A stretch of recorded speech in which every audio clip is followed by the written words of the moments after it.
जय बोलिए देवाधिदेव 1008 श्री आदिनाथ भगवान की जय जय जय। देवाधिदेव 1008 श्री चंद्रप्रभ भगवान की जय जय जय। वर्तमान शासन नायक वर्धमान महावीर स्वामी भगवान की जय जय जय। परम पूज्य प्रातः स्मरणीय संत श्रोमणी आचार्य भगवान श्री विद्यासागर जी महाराज की जय जय जय। परम पूज्य गुणायतन प्रणेता भावना योग प्रवर्तक शंका समाधान प्रवर्तक गुरुवर श्री प्रमाण सागर जी महाराज की जय जय जय। शंका समाधान के आज के इस सत्र में आप सभी का हार्दिक हार्दिक अभिनंदन। इससे पूर्व कि हम आज के इस सत्र को प्रारंभ करें, पूज्य गुरुदेव के चरणों में नत होकर अपने जीवन को समुन्नत बनाने के लिए सम्यक पुरुषार्थ करेंगे। सभी लोग हाथ जोड़ें, मस्तक झुकाएं और मेरे साथ बोलें, हे गुरुदेव नमोस्तु नमोस्तु नमोस्तु। धर्म और विज्ञान का जो हो गया है गठबंधन, उसका ही फल हमें दिख रहा। अद्भुत रचना गुणायतन।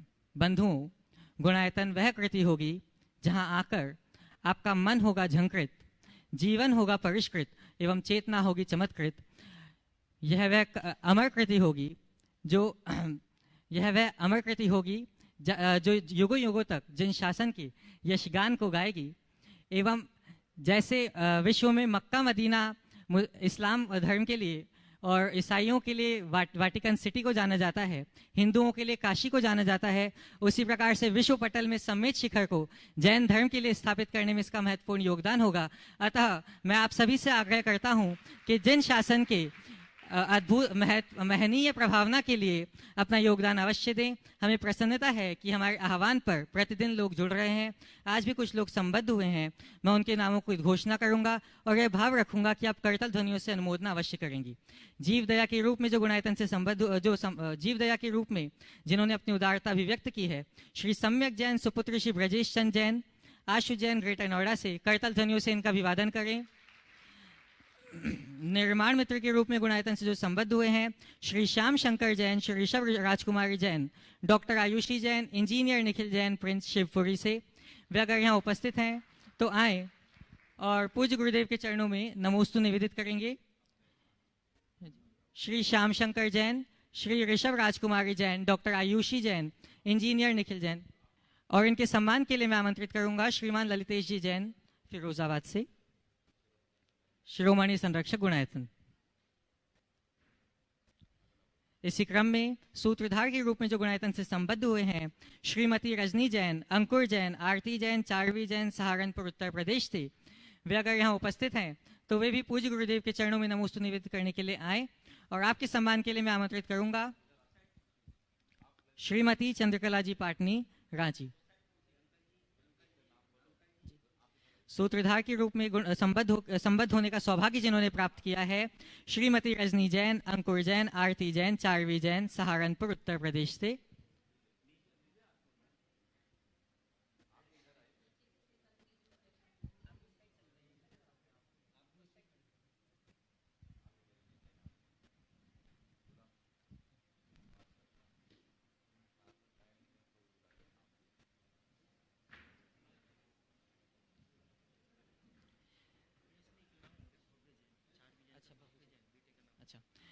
सूत्रधार के रूप में जो संबद्ध हुए हैं, आप सभी लोग करतल ध्वनियों से अभिवादन अवश्य करें। श्रीमती रजनी जैन, अंकुर जैन, आरती जैन, चारवी जैन, भव्य जैन सहारनपुर उत्तर प्रदेश से। और इनके सम्मान के लिए मैं आमंत्रित करूंगा मयंक जी जैन शामली से गुणायतन ट्रस्टी एवं श्रीमती चंद्रकला जी पाटनी रांची से मंत्री गुणायतन।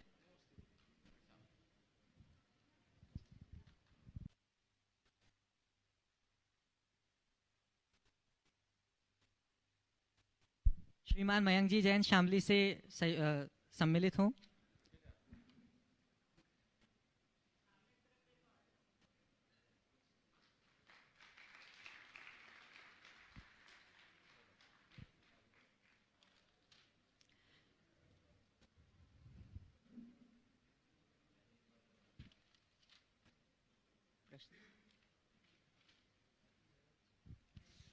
गुणायतन ट्रस्टी गुरुदेव, आपकी आज्ञा से अब मैं ऑनलाइन प्रश्नों के माध्यम से आज के शंका समाधान को प्रारंभ करूंगा। गुणायतन ट्रस्टी श्री राकेश नीता जैन आगरा से आपके चरणों में नमोस्तु निवेदित करते हुए पूछ रहे हैं,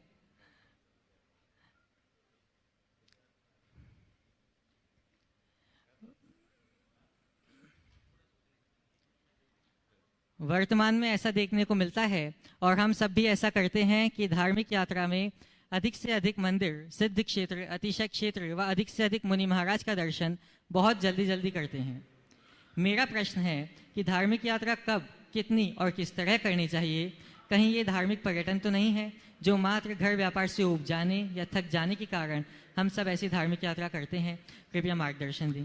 देखिए, धार्मिक यात्रा को हमारे शास्त्रों में तीर्थाटन के रूप में लिखा गया है और तीर्थाटन की अपार महिमा शास्त्रों में गाई गई है।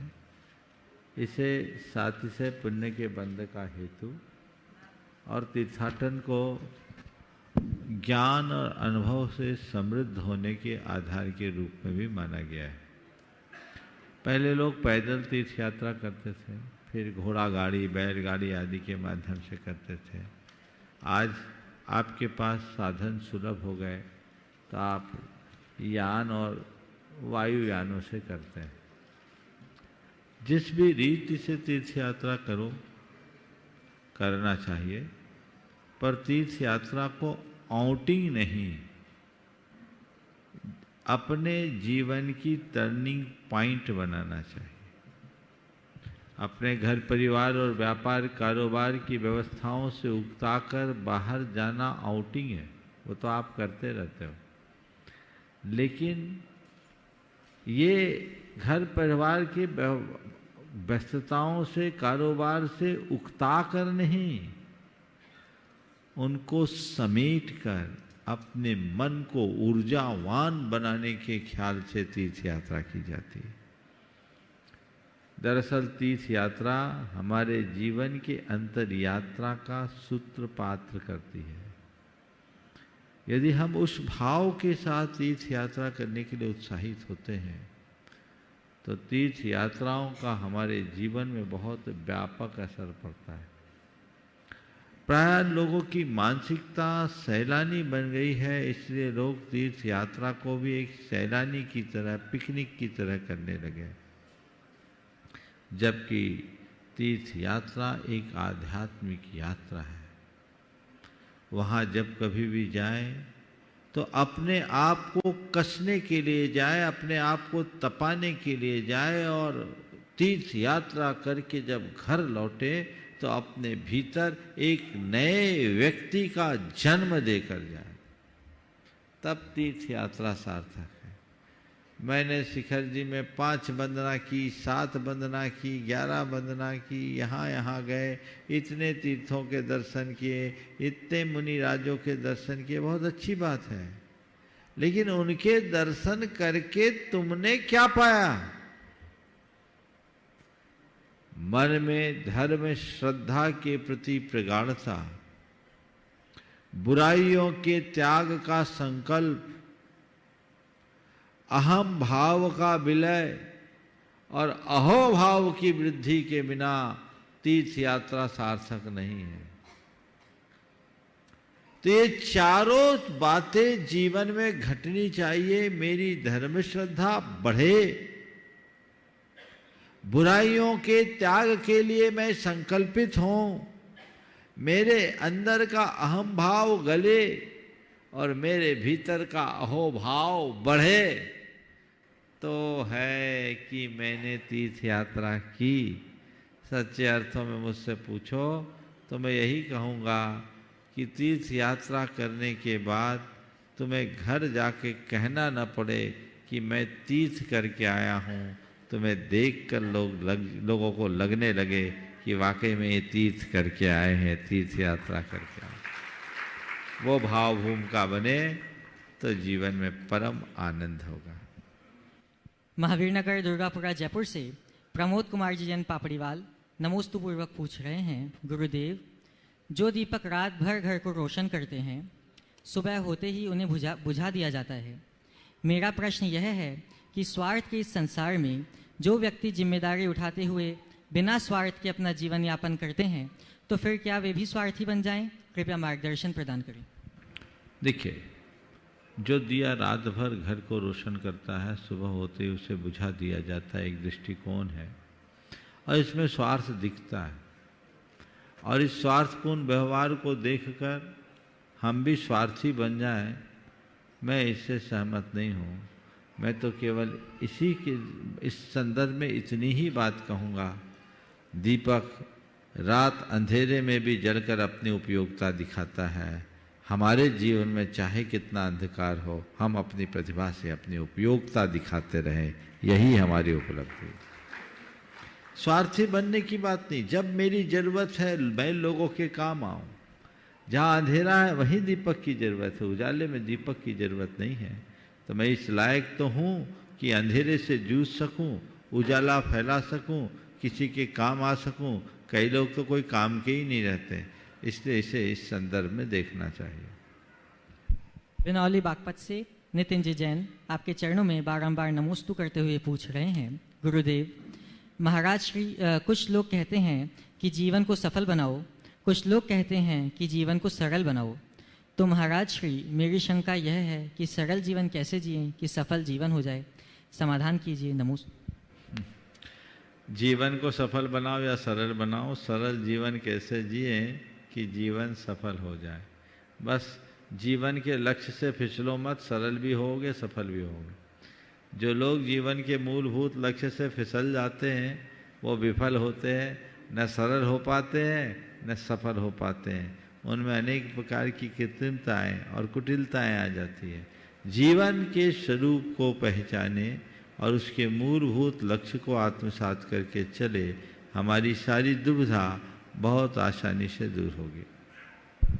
इंदौर से महेंद्र जी जैन पत्रकार आपके चरणों में अपनी विनयांजलि देते हुए पूछ रहे हैं, गुरुदेव एक बार परम पूज्य आचार्य भगवान ने कहा कि उम्मीद और विश्वास कभी गलत नहीं होते, बस कितनी उम्मीद और विश्वास किस प्रकार करना है उस पर निर्भर करता है। महाराज जी, आचार्य भगवान ने यह विचार सच्चे देवशास्त्र गुरुओं के संदर्भ में कहे थे।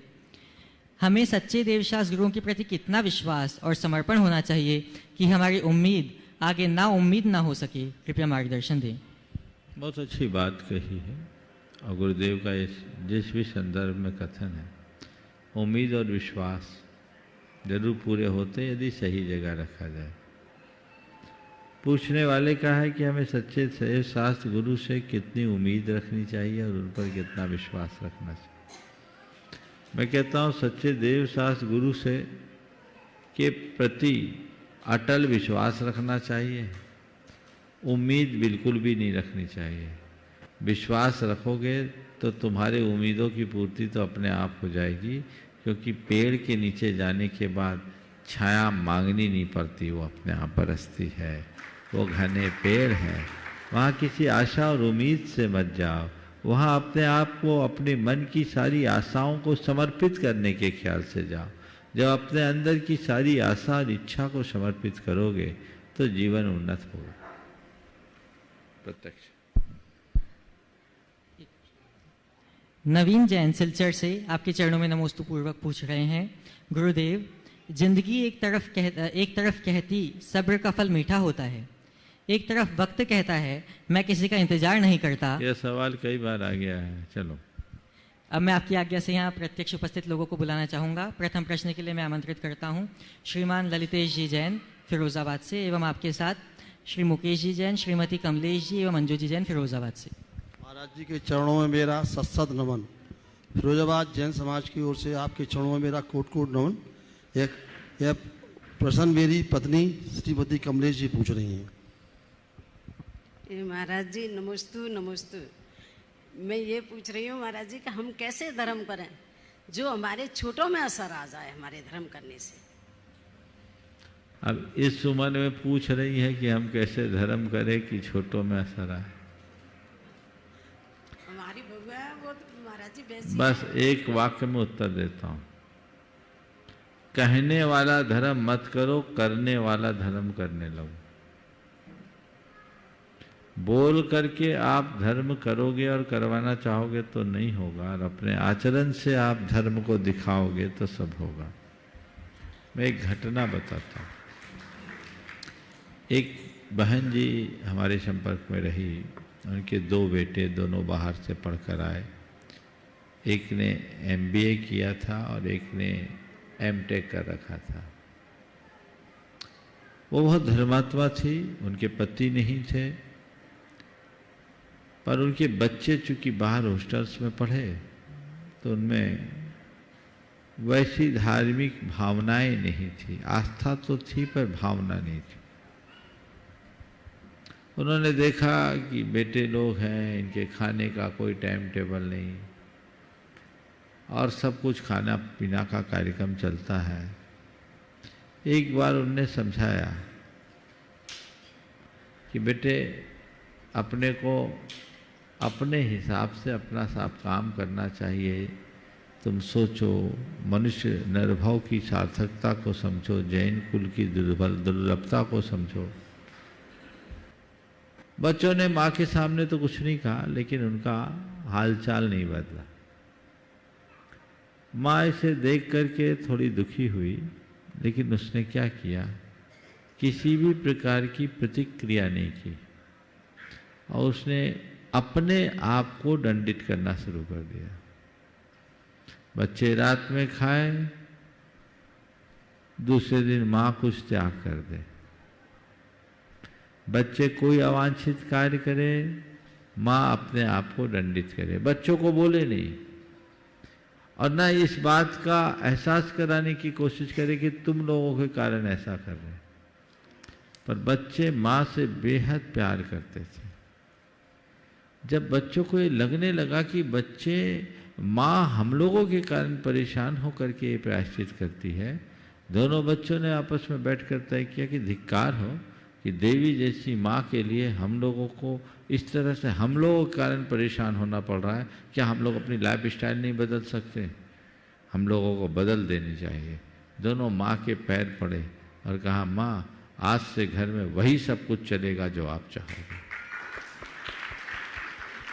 अब बदलाव हो गया, पर इसके लिए बहुत धैर्य, समझदारी, सहनशीलता और उदारता की जरूरत है।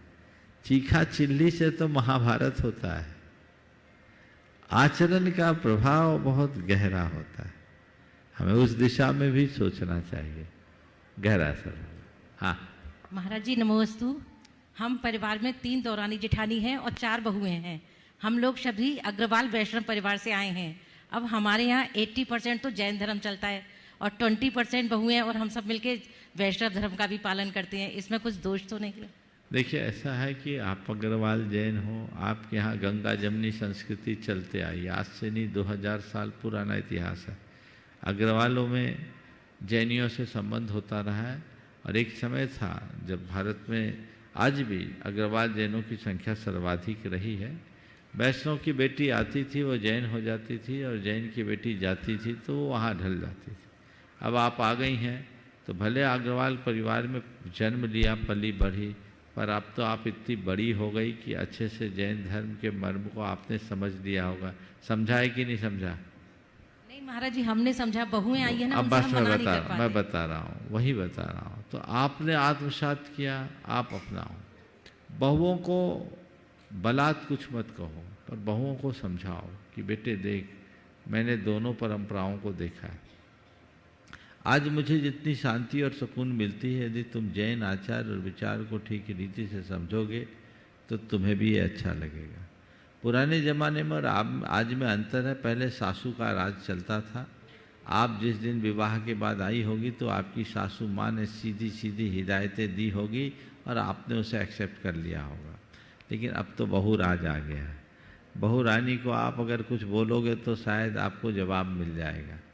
तो ऐसा बोलने की ज़रूरत नहीं है, लेकिन एकांत में उन्हें समझाने की ज़रूरत है और ये बताना है कि 2 नाव में सवार होने से कोई लाभ नहीं होता। हमें एक नाव में ही आगे बढ़ना चाहिए। प्रारंभ में उन्हें किसी चीज़ को छोड़ने की बात मत कहिए, अपमानने की बात कहिए। उन्हें बोलिए जैन आचार और जैन विचारों को समझो, तुम्हें अच्छा लगेगा तो धीरे धीरे वो आगे बढ़ पाएंगे और एक बात तो जरूर कहना चाहिए कि स्कूल में सदियों से जैन धर्म की ज्योति जल रही है, आगे भी जलती रहे, ये जिम्मेदारी तुम्हारी है। हम लोग यहाँ आए हैं, इस ज्योति के बुझने का अपराध तुम्हारे जीवन काल में नहीं होना चाहिए। हम तुमसे इतनी अपेक्षा रखते हैं। कैसे निभाना है तुम दो। जब हम भावनात्मक रूप से इस तरह की बात करेंगे तो उन पर असर पड़ेगा। उपस्थित होंगे श्रीमान राजेश जी जैन पुणे से, और आपके बाद तैयार रहेंगे विनय कुमार जी जैन गोकुल नगर इंदौर से।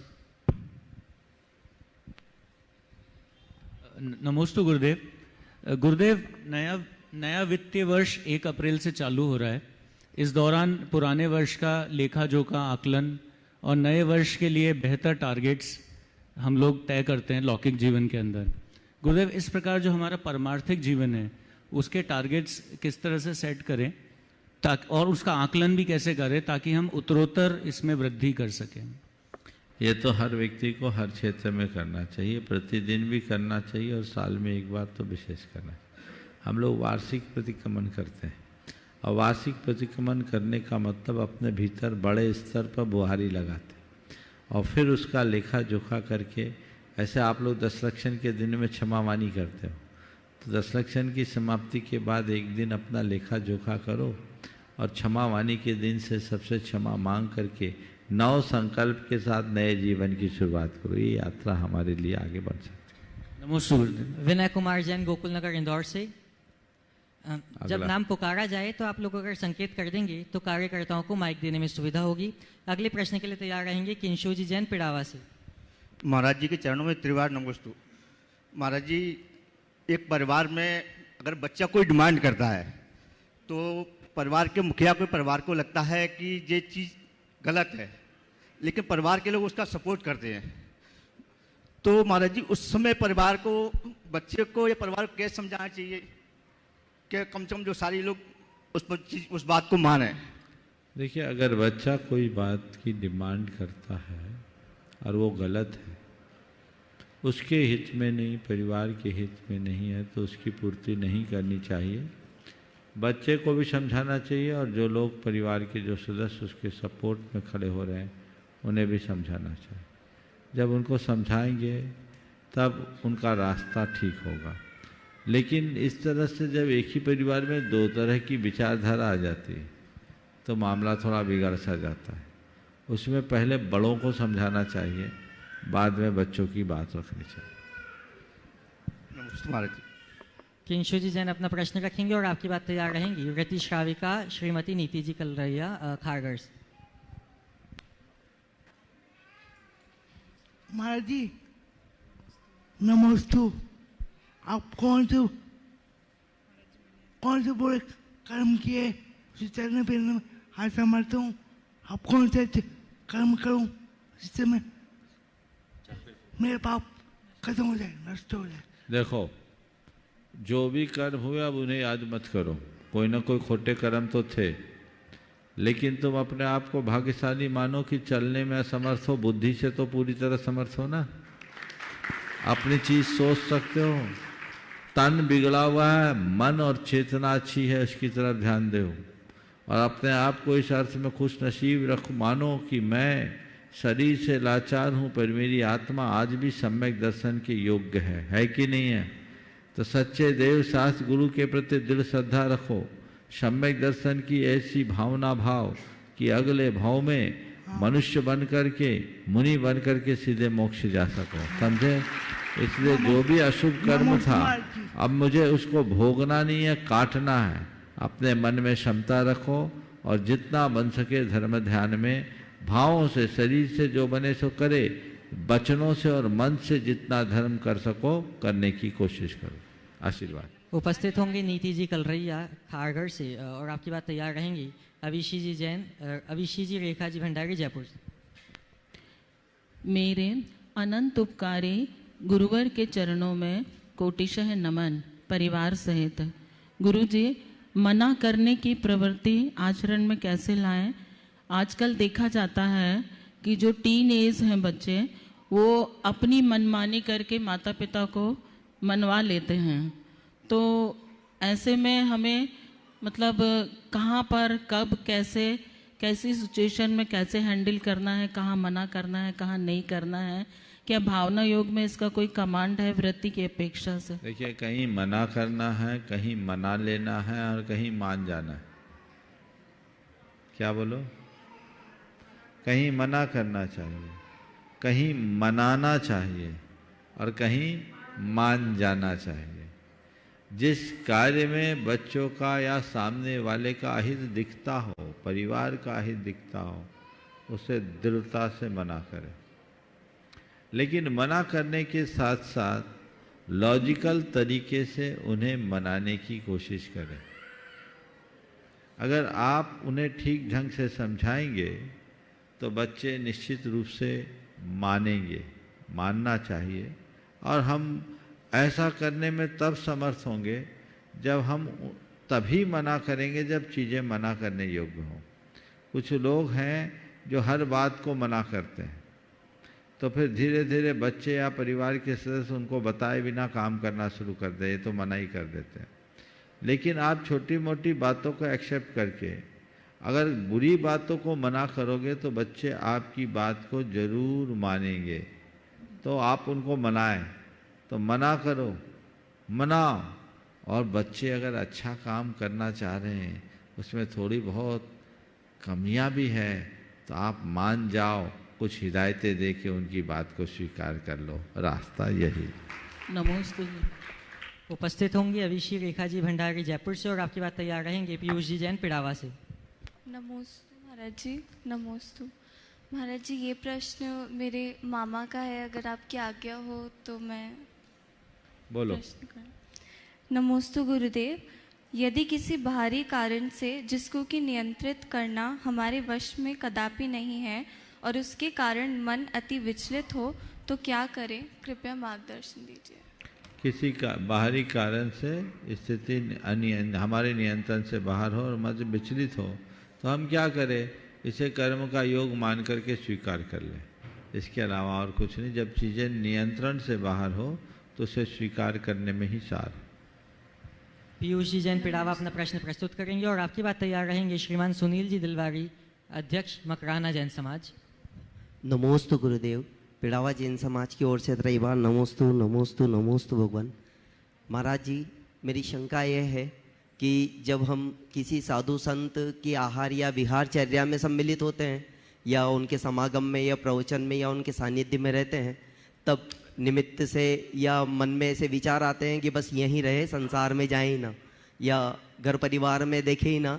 और फिर जब वहाँ से हटते हैं या उस जगह से, उस वातावरण से निकलते हैं तो संसार में मतलब वो दूसरे कार्यों में लगते हैं, तो सामाजिक कार्यों में लगते लगते फिर ऐसा लगता है कि हाँ अब जाएंगे महाराज जी के साथ, या अब मंदिर में जाएंगे, या अब धर्म कार्य करते हैं। तो जब वहाँ रहते हैं तब वहीं उलझ जाते हैं, और जब महाराज जी के साथ रहते हैं तब ऐसा मन करता है कि बस यहाँ से निकले ही नहीं। तो ऐसे द्वेष में क्या करना चाहिए महाराज जी, क्या करें? ऐसे में एक काम करना चाहिए कि महाराज के पास रहना बढ़ा देना चाहिए, तो धीरे धीरे दूसरा आकर्षण खत्म होगा, रास्ता खुल जाएगा। नमोस्तु महाराज जी, नमोस्तु महाराज।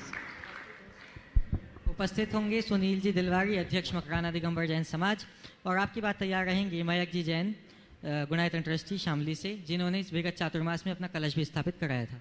पूरा नाम दो।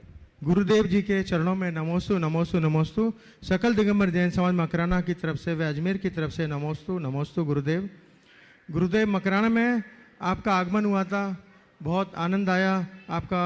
वहाँ पर अभी संत शिरोमणि आचार्य विद्यासागर संत भवन का निर्माण बन रहा है। हम सभी मकराना वासी, पूरी समाज आपसे आशीर्वाद चाहते हैं कि वो जल्दी से जल्दी संत भवन, आचार्य विद्यासागर जी संत भवन संपूर्ण हो। गुरुदेव, मेरा प्रश्न यह है कि गुणायतन के बनने से हमारे आध्यात्मिक जीवन में कैसे बदलाव हम ला सकते हैं, और गुणायतन का जैन धर्म में वैज्ञानिक महत्व क्या है, वे आध्यात्मिक महत्व क्या है? देखिए, गुणायतन का निर्माण जीवन के आध्यात्मिक रूपांतरण के लिए है। गुणायतन में यहाँ वह सब कुछ प्रदर्शित किया जाएगा जिसे देखकर व्यक्ति जीवन के मर्म को जान सकेगा, जिसमें आने के बाद व्यक्ति को ये आभास होगा कि मैं कहाँ हूँ, मुझे कहाँ रहना चाहिए, मैं क्या कर रहा हूँ, मुझे क्या करना चाहिए। उसे अपने जीवन की सच्चाई का और अपने जीवन की भूल का, दोनों का बोध होगा, उसे सुधारने के लिए उत्साहित हो। तो मैं समझता हूँ गुणायतन एक बहुत बड़े गुणात्मक परिवर्तन का आधार होगा। और वो तो तभी पता चलेगा जब गुणायतन बनकर तैयार होगा और आप लोग आएंगे। बहुत थोड़ा समय बचा है, निश्चित वे लोग भाग्यशाली होंगे। मैं एक पंक्ति में कह सकता हूँ, बड़े बड़े ग्रंथों का सार आपको कुछ ही पलों में देखने को मिल जाएगा। ये भाव उद्धारक कार्यक्रम है, अनेक जीवों के सम्यक दर्शन का कार्य निश्चय माध्यम से बनेगा। ऐसी भाव विशुद्धि, ऐसी भावना लोगों के हृदय में जगेगी। बुला लो। नमोस्तु महाराज जी, नमोस्तु। मकराना व्याज में आगमन के लिए नमोस्तु महाराज जी, नमोस्तु। निवेदन करते हैं। श्रीमान मयंक जी जैन ट्रस्टी गुणायतन एवं जिन्होंने विगत चातुर्मास में कलश की स्थापना करने का सौभाग्य प्राप्त किया था, वे आए पूज्य गुरुदेव के चरणों में नमोस्तु निवेदित करें। और इनके कलश भेंट करने के लिए मैं ससम्मान आमंत्रित करूंगा ब्रह्मचारी रूपेश भैया जी को।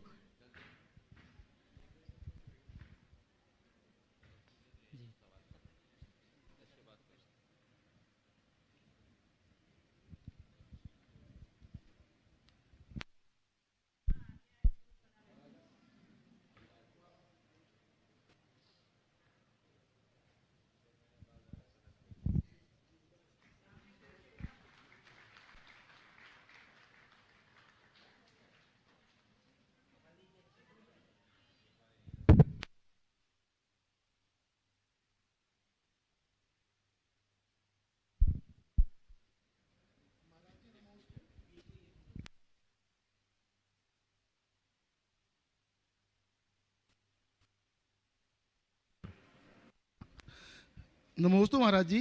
कहते हैं कि कसाई अगर 6 महीने से ज़्यादा पल जाए तो अनंतानुबंधी हो जाता है, जबकि कोई दूसरा पक्ष अगर शांत भी है फिर भी अगर कोई दूसरा पक्ष कसाई समाप्त नहीं कर रहा है तो क्या अनंतानुबंधी होगा? जिसके मन में गांठ है उसकी कषाय है, हमारे मन में गांठ नहीं तो थोड़ी कषाय। तो महाराज जी अनंतानुबंधी तो 2 पक्षों में ही होगा। एक के पारसनाथ के अंदर कषाय नहीं थी, मरुभूति के अंदर कसाई नहीं थी, कमठ के अंदर कसाई थी। जो गांठ बांधेगा उसमें कसाई, इसलिए गांठ मत बांध।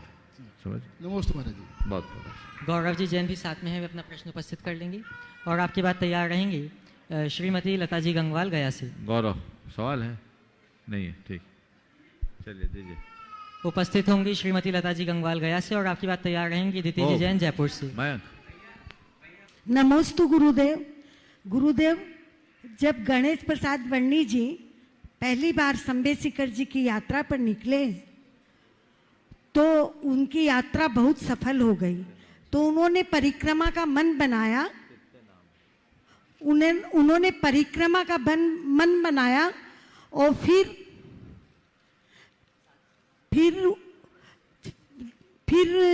उन्होंने परिक्रमा का मन बनाया तो वो नीरस भोजन करते थे। फिर 3 लोगों के साथ यात्रा पे निकले परिक्रमा पे, तो फिर उनको नीरस भोजन के चलते उनको पानी की वेदना बहुत ज़्यादा हो गई थी। तो रास्ते में उनको लगा कि हमारे साथ में 3 लोगों का प्राण विहीन हो जाएगा, तो पानी की व्यवस्था नहीं है।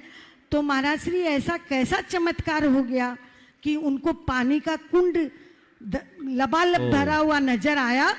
और ऐसा है, ये प्रकरण जहाँ से आपने उठाया वहीं उसका उत्तर होगा, वहीं ले आओ। मैं बीच के प्रसंग को कैसे बता पाऊंगा?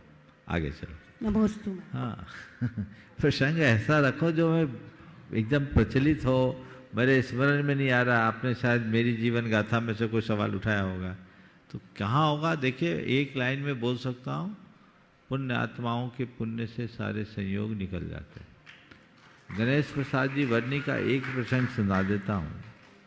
वो नैनागिरी में थे। नैनागिरी बहुत ड्राई एरिया है, पिछड़ा एरिया था, उन दिनों तो और भी पिछड़ा था, ट्राइबल एरिया। तो वहाँ उनके बहुत बड़े भक्त थे कुंदन लाल जी सिंघई, क्षमा सागर जी महाराज के दादाजी, मुँह लगे थे।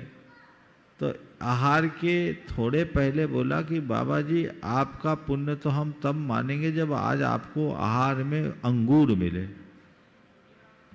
आपका पुण्य हम तब मानेंगे कि जब आपको आहार में अंगूर मिले। उन्होंने बोला हमारा पुण्य होगा तो वो भी मिल जाएगा।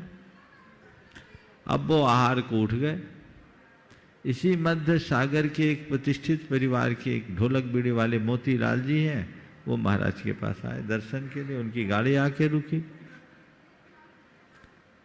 और सोचा भैया महाराज को हाथ देना, चलो अंगूर लेते हैं, महाराज अंगूर दे देंगे।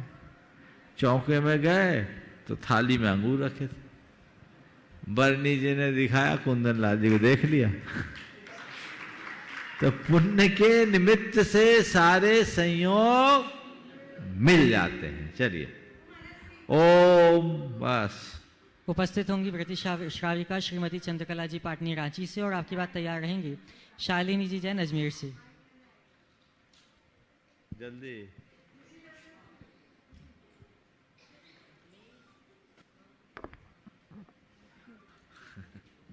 मेरी तरफ से जगत के सब जीवों की तरफ से मुनिराज के चरणों में नमोस्तु। महाराज से व्यक्ति जो भी चीज बनाता है सबका गारंटी कार्ड मिल जाता है, लेकिन अपना जीवन का गारंटी कार्ड कहाँ से लाएं? सब चीजों की गारंटी कार्ड मिल जाती है, जीवन की गारंटी कार्ड कहाँ से लाएं? यही तो सबसे बड़ी विडंबना है।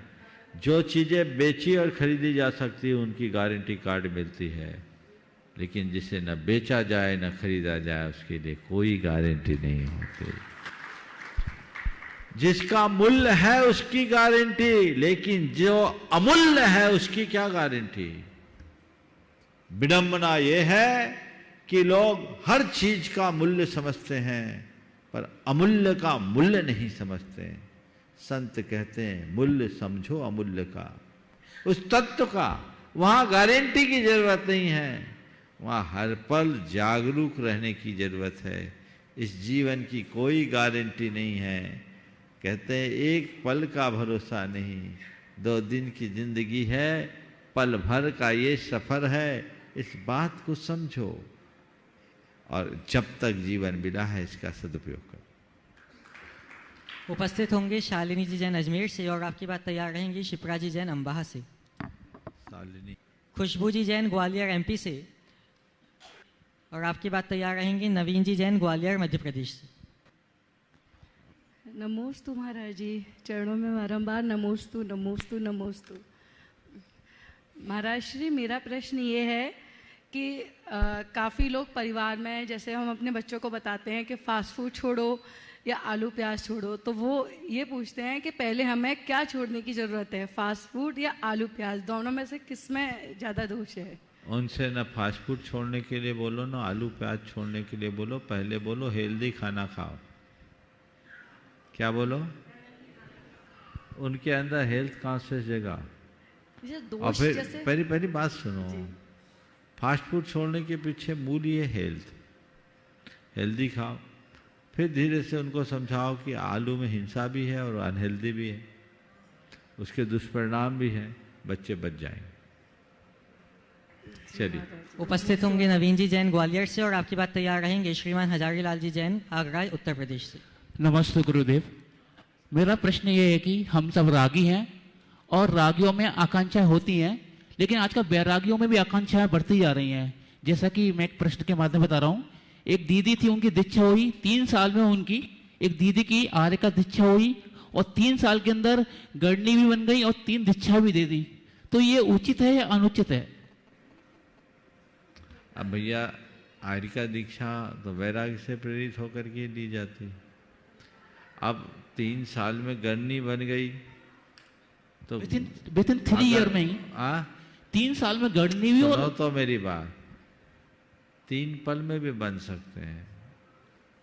ये तो अब बनाने वालों पर और सामने वाले की योग्यता पर है। अगर ऐसा देखोगे तो परम पूज्य गुरुदेव 1968 में मुनि दीक्षा लिए और 72 में आचार्य बन गए।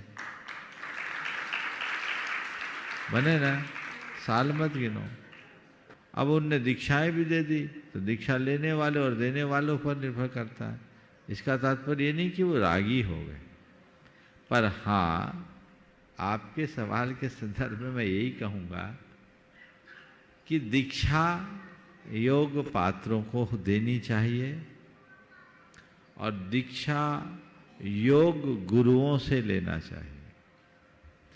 आज दीक्षा लेने वाले की और दीक्षा देने वालों की दोनों की गरिमा गड़बड़ हो रही है। जो व्यक्ति वैराग्य से ओतप्रोत होगा वो जहाँ कहीं भी दीक्षा लेगा, दीक्षा को न केवल निभाएगा अपितु उसका फल भी पाएगा। लेकिन जिसके हृदय में वैराग्य नहीं है उसकी दीक्षा कोरी एक रस्म बनकर रह जाएगी और वो फिर बाकी बातों में उलझ जाएगा।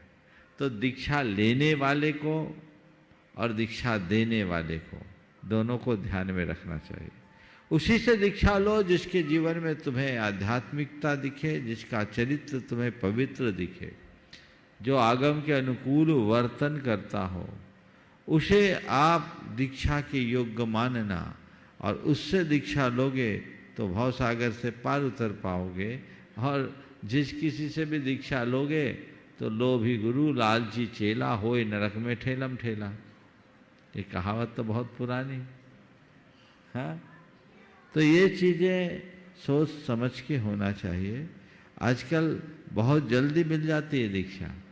हमारे गुरुदेव को देखो, 2006 के बाद से अभी तक आर्य का दीक्षा नहीं दी।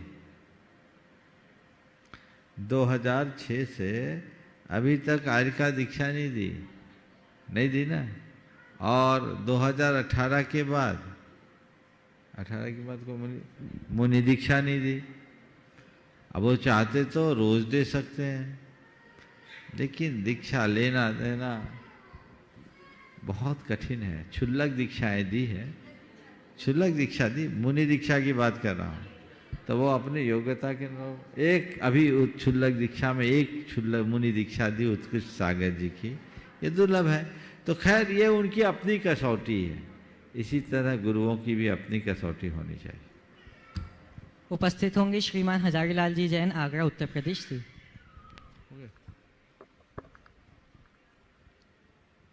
नमोस्तु महाराज जी, नमोस्तु महाराज जी। मेरा प्रश्न ये है, रौद्र ध्यान पंचम गुण स्थान तक होता है, तो वह आर्यका माता जी के लिए हिंसानंदी, चौर्यानंदी, मृषानंदी, परिग्रहानंदी अपन कैसे लगाएंगे महाराज जी? देखो, रौद्र ध्यान तो पंचम गुण स्थान तक है, पर पंचम गुण स्थानवर्ती हर पल रौद्र ध्यान में तो नहीं रहता ना, वो धर्म ध्यान भी तो करता है। रहते हैं तो लगेगा कैसे? मैं बोल रहा हूँ पहले पंचम गुण स्थानवर्ती के रौद्र ध्यान होता, आगम में लिखा है, मैं भी मानता हूँ। पर पंचम गुण स्थानवर्ती क्या 24 घंटा रौद्र ध्यान में ही रहता है? नहीं है ना, अधिकतर तो धर्म ध्यान में ही रहेगा, पर आर्थ रौद्र ध्यान हो जाएगा। अरे भाई मेरे कपड़े कहाँ हैं, मेरे कपड़े कोई ना उठा ले जाए, मेरी धोती ठीक है कि नहीं, ये सब कौन सा ध्यान है? हिंसानंदी कैसे लगाए महाराज जी? हिंसानंदी कैसे लगाए? अरे भाई अब कपड़े धोती है, जो भी है, थोड़ा सा ही परिग्रह उसकी रख रखाव में, साफ सफाई में अगर कहीं से हमारी सहभागिता हुई, धोती गंदी हो गई, साफ होना चाहिए। समझदारी से बात करो, ठीक है? चलिए ऑनलाइन। श्रीमती गुणमाला रमेश जी काला हैदराबाद से नमोस्तु पूर्वक पूछ रहे हैं, गुरुदेव आज के समय में संवेदना प्रायः समाप्त होती जा रही है। जो व्यक्ति संवेदनशील होते हैं उनके ही मन ज़्यादा घायल होते हैं और उन्हें पागल समझा जाता है। गुरुदेव, प्राणी मात्र के प्रति संवेदना रखना क्या गलत है? कृपया समाधान करें। जो ज़्यादा संवेदनशील होते हैं लोग उन्हें पागल मानते हैं, उनका मन घायल होता है। आपने पूछा है प्राणी मात्र के प्रति संवेदनशील होना क्या गलत है? बिल्कुल गलत नहीं है। संवेदनशील होना चाहिए, पर अति संवेदनशील नहीं होना चाहिए। थोड़ा सा बात को समझिए। संवेदनशील होना और अति संवेदनशील होना, इनमें मौलिक अंतर है। किसी की वेदना को देखकर हृदय का द्रवीभूत होना संवेदना है, पर किसी की वेदना को देखकर परेशान हो जाना अति संवेदना है। आप कोई वेदना में फंसा प्राणी दिखे तो यथाशक्ति उसकी वेदना का परिहार करने का उद्यम करिए। पर उसकी वेदना को देखकर आप विचलित हो जाओ तो ये आपको कहीं डिप्रेशन की तरफ भी ले जा सकता है। एक बार ऐसा हुआ, मैं मध्य प्रदेश में था, उन दिनों मांस निर्यात के विरुद्ध बहुत बड़ा अभियान चल रहा था, सागर में था। 50,000 लोगों की एक रैली निकली थी। उसी मध्य एक महिला मेरे पास आई, बहुत व्याकुल चित्त। हुआ ये कि उनने एक गाड़ी में मुर्गियों को उतरते देखा और मेरे पास एकदम बिफरते हुए आई, बोले महाराज हमें काट दे पर उनको न काटे, हमें बहुत वेदना हो रही है, कैसे काट रहे हैं इनको, हमें काट दे पर उनको न काटे, हमारा बस चले तो मैं वहाँ बच जाऊं, महाराज इनको कैसे रोका जाए, आप रोकिए, ये हमें काट दे उनको न काटे। अब बात तो भावनात्मक दृष्टि से सही थी पर व्यवहारिक दृष्टि से तो सही नहीं थी। हमने कहा, माता बुजुर्ग महिला थी, होगी 80 साल की, क्योंकि ऐसा माहौल था इसलिए वो उतना उद्वेलित थी। हमने कहा, माता जी आपकी वेदना सही है पर हमारे हाथ भी छोटे हैं, आप एक को रोक दोगे, आप कह रहे हो मुझे काट दो उनको ना काटे, तो ऐसा करने से क्या सब कुछ हो जाएगा। अब जो भारत देश है ये एक स्वतंत्र देश है, इसका अपना संविधान है, सब लोग अपने अपने खान पान के विषय में स्वतंत्र हैं, हम किसी को रोक नहीं सकते, प्रेरणा दे सकते हैं, हम प्रेरणा दे सकते, इससे ज्यादा तो नहीं कर सकते। हमारी हाथ जितने उतने, मैंने उनको समझाया, वो रोए जा रही है, अरे अब तो ऐसा हो गया, अब मैं कैसे करूंगी, मैं कुछ कर नहीं पाई, आप हमें तो रक्षा करना मेरा धर्म है, मेरा तो जीवन बर्बाद हो गया। उनको मुझे काफ़ी देर समझाना पड़ा, तब कहीं जाकर उसको समझ में आई।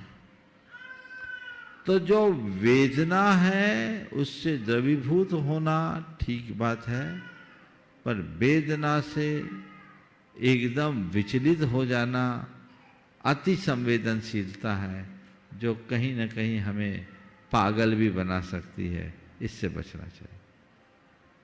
गुरुदेव, एक व्यसन लिप्त व्यक्ति आपके चरणों में, कौन? अपने व्यसन लिप्त व्यक्ति, व्यसन लिप्त आपके चरणों में अपने उद्धार की कामना करते हुए पूछ रहे हैं, मेरी आयु 30 वर्ष है, मेरे हृदय में कई बार मुनि दीक्षा के भाव आते हैं, परंतु मैं एक दुर्दांत सप्तव्यसनी हूँ, जो दुर्दांत सप्तव्यसनी हूँ, जो दिन रात केवल व्यसनों में, व्यभिचार में डूबा रहता है। मैं अपनी आत्मा का कल्याण कैसे करूं, कृपया मार्गदर्शन दें। देखो, एक पुराणों का और एक वर्तमान का दो उदाहरण देता हूं। पुराणों में कथा आती कि अंजन चोर एक भयानक चोर था और उस अंजन चोर में सारे व्यसन थे, दुर्गुण थे, लेकिन उस अंजन चोर का हृदय परिवर्तन हुआ तो मुनिराज के चरणों में आकर जो जीवन बदला, तो अंजन से निरंजन बन गया, हम सबको पता है। चारुदत्त दारू दत्त बन गया था, समागम में आया, उसका जीवन बदला और उसका उद्धार हो गया। ये पुराणों में तो हम पढ़ते हैं। जैन जगत में एक महान आचार्य हुए, आचार्य पाय सागर जी। वो चारित्र चक्रवर्ती आचार्य शांति सागर जी महाराज के बड़े प्रतापी शिष्य थे। उनके संदर्भ में मैंने पढ़ा कि वे महाव्यसनी थे।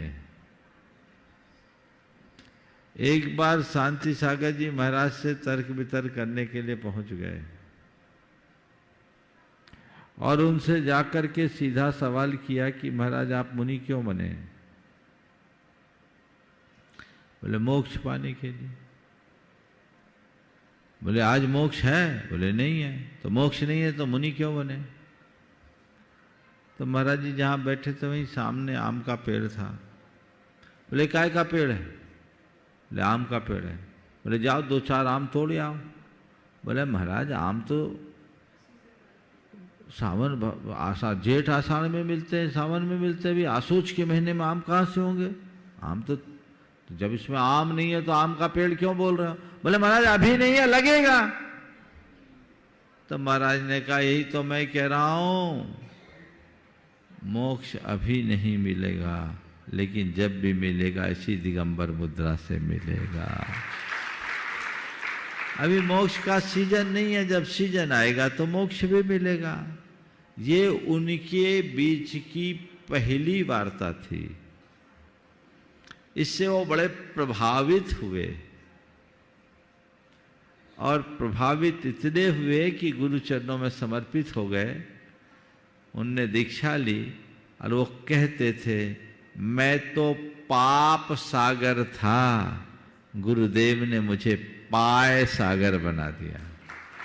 पाय का अर्थ होता पवित्र, मराठी में पाय को पवित्र बोलते हैं। मैं तो पाप सागर था, गुरुदेव ने मुझे पाय सागर बना दिया। मनुष्य की प्रबल इच्छा शक्ति और दृढ़ संकल्प उसके जीवन में आमूल चूल परिवर्तन ला सकते हैं। वो अपने हृदय में घटित करे और अपने जीवन को बदलने का सत प्रयत्न करे, तो जीवन सुनिश्चित रूप से अच्छा बन सकेगा। इसलिए इस भाई से मैं कहूँगा, अगर सच में मन है तो थोड़े दिन गुरु शरण में रहो, अपने आप रंग बदलेगा। जे कम में सूरा ते धम में सूरा।